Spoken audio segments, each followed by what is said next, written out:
નમસ્કાર, ઝી 24 કલાકના digital platform પર હું છું મિથુન। મિત્રો, શું તમને સરકારી નોકરી મેળવવાની ઈચ્છા છે?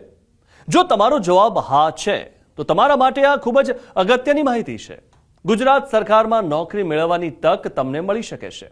ગુજરાત ગૌણ સેવા પસંદગી મંડળ ગાંધીનગર દ્વારા શહેરી વિકાસ અને શહેરી ગૃહ નિર્માણ વિભાગના નિયંત્રણ હેઠળના રાજ્ય અગ્નિ નિવારણ સેવાઓની કચેરી હસ્તકના ફાયરમેન કમ ડ્રાઈવરની પોસ્ટ માટે વર્ગ 3ની કુલ 13 જગ્યાઓ માટે સ્પર્ધાત્મક પરીક્ષા મારફતે સીધી ભરતી થશે અને આ માટે તમારે ઓજસ વેબસાઇટ પર ઓનલાઈન અરજી કરવાની રહેશે।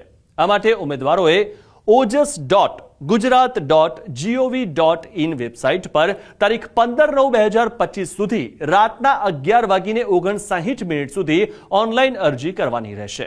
આ પોસ્ટ માટે ફિક્સ 26,000ના પગારથી નિમણૂક અપાશે તથા ઉમેદવારની શૈક્ષણિક લાયકાત ધોરણ 12 પાસ હોવી જરૂરી છે। તો મિત્રો, જો આ ફાયરમેન કમ ડ્રાઈવરની સરકારી નોકરી મેળવવા માંગતા હો તો આજે જ ojas.gujarat.gov.in વેબસાઇટ પર અરજી કરી દેજો।